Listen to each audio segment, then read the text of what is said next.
Good evening, ladies and gentlemen. Welcome, welcome. Give yourselves a round of applause for an excellent choice in entertainment this evening. Yes. My name is Jesse Wente. I'm the Director of Film Programs here at TIFF Bell Lightbox, and it's certainly my pleasure and honor to be here on a very special presentation this evening. We're going to be watching TIFF's own 70mm print of 2001: A Space Odyssey, and I think we're really happy to have Alfonso Cuarón here to introduce it. So without further ado, Alfonso Cuarón.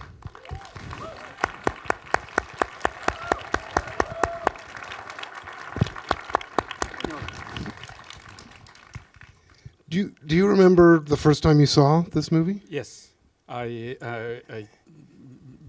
perfectly well.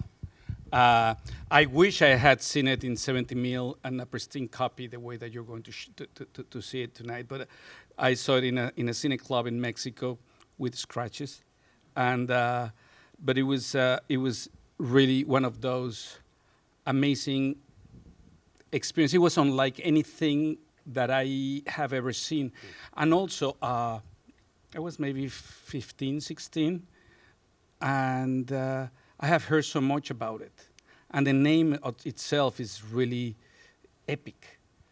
And you know, I was used to what is called the so-called science fiction that is more related with fantasy or related with. Even though my favorite film in that genre was Marooned. Yes.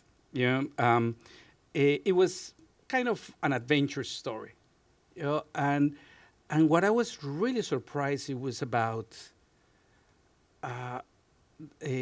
how non an adventure or an action or a fantasy this thing was, and nevertheless how I was completely enthralled by the whole thing. So much that then I had a lot of fights because then that same like a month later, it was the premiere of Star Wars, and so I had a lot of fights with a lot of my friends about, you know, like, how can you enjoy Star Wars having you see 2001?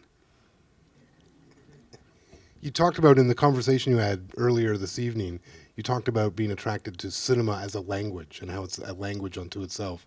There are few better examples of that than the movie this evening, 2001. Can you talk a bit about the language of 2001? Well, that's something that is Kubrick. I think it was someone who was really, really, really concerned about that, you know, and someone who loved literature and loved music and loved, but he also respected cinema as its own language, and you can make the case that more than any other film, 2001 is the one in which he really found his real cinematic voice. I'm not putting down any of the films before. I'm not going to put down Lolita or Strange Love, Strange Love, but those were, you can tell that he was still kind of finding what he was going to be. And in 2001, you see, you know, the films after 2001 and one it make much more sense after, you know, because of this. And that's something really remarkable and courageous. I remember seeing, because I went with a friend who was bored to tears, and it was this whole thing of starting with. I had so much expectation. I have read the novel, you know, and so I knew more or less what it was about, but I was not expecting this. Only going into Kubrick taking you to very early humanity, pre-human, you know, and how he took his time. But it's as if, not as, you know, but people would say, yes, but, you know, it took its time. Well, yeah, I guess that humanity took its time to evolve, so give him a break. He did it in just over 2 hours. You know? And the amazing, just uncompromising use of the moment and of silence. Yeah, and I'm not talking only the strict silence when you go out in space, but just silence in which even if you have, in some instances, Ligeti in the background, it's actually silence. You know, it's just it's just for you to observe and experience what is going in front of you, with an amazing detail. And that's something that I didn't discover until a few years ago when I had the chance to see a 70 mil print, is that I'm sure that most of you have seen, or a lot of you have seen the film. But if you haven't seen 70 mil, it's as if you haven't really seen it, because the amazing detail that you can see in 70 mil is really, really amazing. It struck me listening to you earlier when you described the process of making Gravity, around how so much of it was discovering of how to actually make that movie, tell that story in that way. Kubrick faced the same thing with 2001. I mean, no one had made a movie like that at that time. I remember talking to Doug Trumbull. He was hired on a 6-month contract to fly over to England to start working on the special effects. He was still there 3 years later, finishing the film. There's a sort of kindred spirit in the idea of discovering how to actually inventing the way to make a movie like that. Yeah, and ultimately, nobody has made it better than him. And he did it without the luxury of the visual effects and the tools that we have nowadays. And it's a combination of two things. Yes, it's the technical aspect of it, and with Trumbull, that was a big part. I think that not enough credit can be given to Douglas Trumbull for 2001 and whatever happened with visual effects afterwards. Yeah. But the most important thing is the conceptual aspect of it. It's a film, clearly it's a film about ideas. It's almost an essay, and you're watching this amazing essay that has an amazing lucidity in his discourse, and everything done without rhetoric. And the funny thing is that the most rhetoric scene, that is the one in the space station, when all the Russians and the Americans are talking, in a way is almost unimportant to the thematic of the film. The thematic is done just by sheer faith in cinema. It's it's now a cliche talk about that great transition from the bone into the space stations. But it's just that's an amazing example of what he was doing. How, without saying it, everything is about knowledge. It's about the evolution of knowledge. It's about the evolution of technology. It's how knowledge and technology they become entities in their own right. And it's interesting because he did this film and before all these new trends in which they are talking about artificial intelligence as separate entities, as actual as technology taking its own its own drive. Now there are a lot of philosophical schools that talk about that technology is not dependent of humanity anymore. And actually the case is that it has never been. It's kind of like another species that is being codependent with humanity. And he was expressing that in 1968. So so much has been said about 2001. I don't think that tonight we can say anything new about it. But yeah, it's just to wonder about it. I'm interested when you're in the process of making a film like Gravity, and you've seen this film, you know that this is out there. How large does it loom when you have to approach a film that's even in the same, connected in that it's in space, it's science fiction? Does it loom?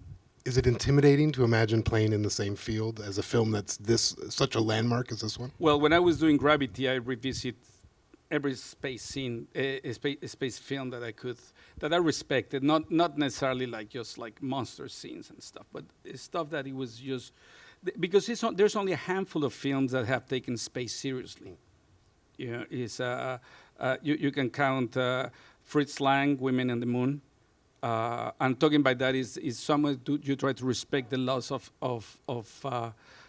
nature, like you float, that there's no gravity, or and that they have a more scientific approach. One is women in the moon. There was this mission to Mars, or mission to Moon, Mars on Moon, the one in the 50s. Yep.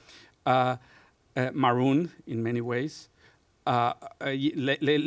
Closer to nowadays is Apollo 13, an amazing Soviet film called Journey to the Stars, I think it is, that actually Kubrick, you can tell, I don't know if it's published or not, but I'm certain that Kubrick watched many times, because there are shots literally taken out of that film. And but I was very cautious not to see one single frame of 2001 for 5 years. It would be like taking a shower next to Rocco Siffredi, you know? Yeah, it would be just like, you don't do that, you know? So I just, so I was very careful not to, that's the only film that I was careful not to revisit. Is there a moment to leave the folks with who are about to see this? Is there a moment of the film that you draw out as the one that, for you, is the transformational sort of moment in the movie? In terms of narrative, the transformation. Well, I mean, in terms of narrative, it's clear that is that relationship between Hal, that is the ultimate. Whenever they ask me which is your favorite villain, there's no question about it. In cinema, it's Hal. It's the most, and actually vulnerable. You know, so that's the genius of this guy, of Kubrick, that he even makes this computer vulnerable when singing Daisy Daisy. Yeah, how he does it, I don't know. But yes, there's definitely, maybe the famous moment is the moment in which he's reading the lips of the astronauts talking. But that's in terms of kind of a plot line.